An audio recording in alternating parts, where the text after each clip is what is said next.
What's going on, YouTube? Happy Tuesday. Got a busy week.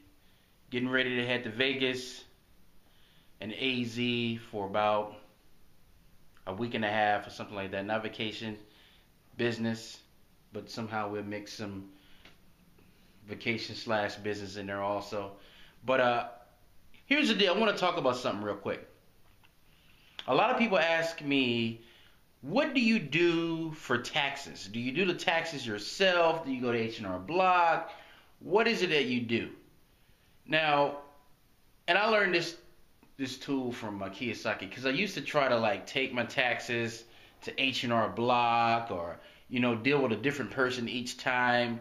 And then I read something about Kiyosaki that basically you have to be organized in your business, because there are some people out there who try to hide money in their mattress, who try to cheat the government, and in the long run, you're going to lose. So that's the first thing I would say. Don't think about cheating the government or anything like that, especially if you plan on having any longevity in your businesses. There have been a lot of businesses that have been taken and closed down because they thought they were trying to save a few bucks. Think about it.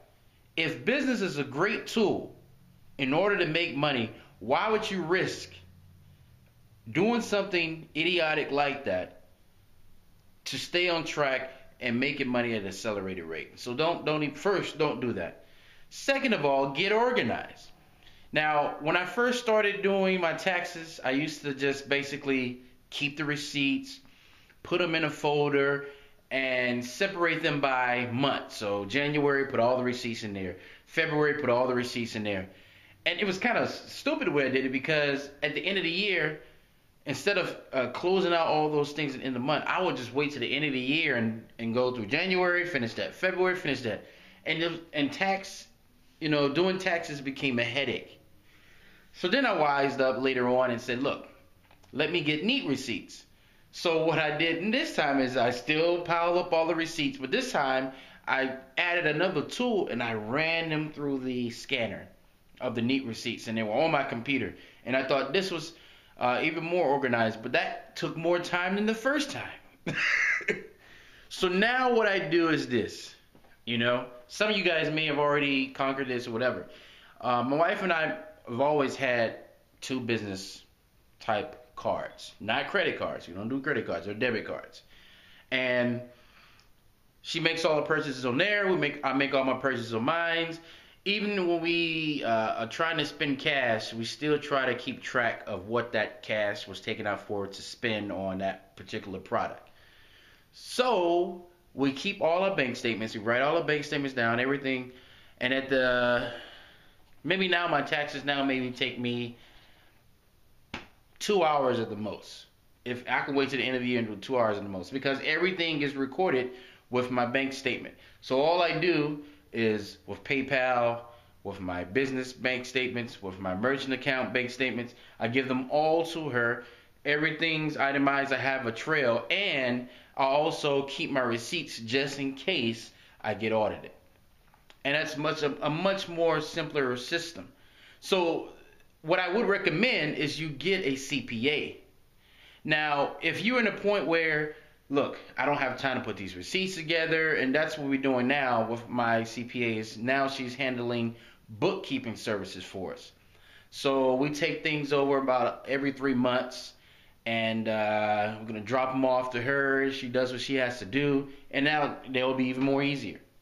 They'll be more easy. More easy to knock out that way. Because bookkeeping services help you stay organized. It puts everything down, and also too, it can kind of let you know what you're looking like as far as the end of the year. How much you're gonna pay for taxes? Because you can also pay for taxes not just at the end of the year. You can pay for taxes quarterly. You don't have to wait to the end of the year to just pay for taxes. And sometimes that's a little better on some people to pay quarterly, because it actually, they don't want to spend a big lump sum at one time. So yeah. And I guess the last thing is, don't be afraid of taxes. I've noticed that the only people that are afraid of taxes are usually the people that try to take shortcuts. What what do you got to worry about? I mean, think about it. You're in the United States of America. It's going to cost you to do business here. So whatever the government puts and say, hey, you got to pay this, you got to pay it. That's just, and I'm not one of those ones that cry, oh my gosh, I got to pay my taxes and the tax money. No. Pay your taxes, move on, keep striving in business, and keep going. Don't worry about it. You got to pay taxes. Don't sweat over something that you can't change. You see what I'm going with that? So, do not be afraid of taxes. They're not going to hurt you.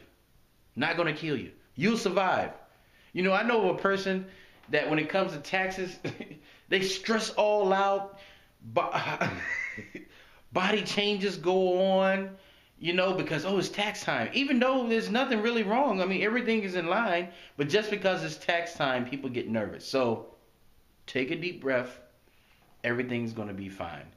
And like I said, if you have any questions, tax-related questions or anything like that, let me know them now, because I think about next week or so, I'm going to bring my CPA on.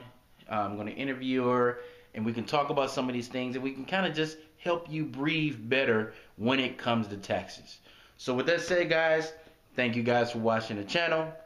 Please subscribe, and until next time, I need to work on mine. Signing off.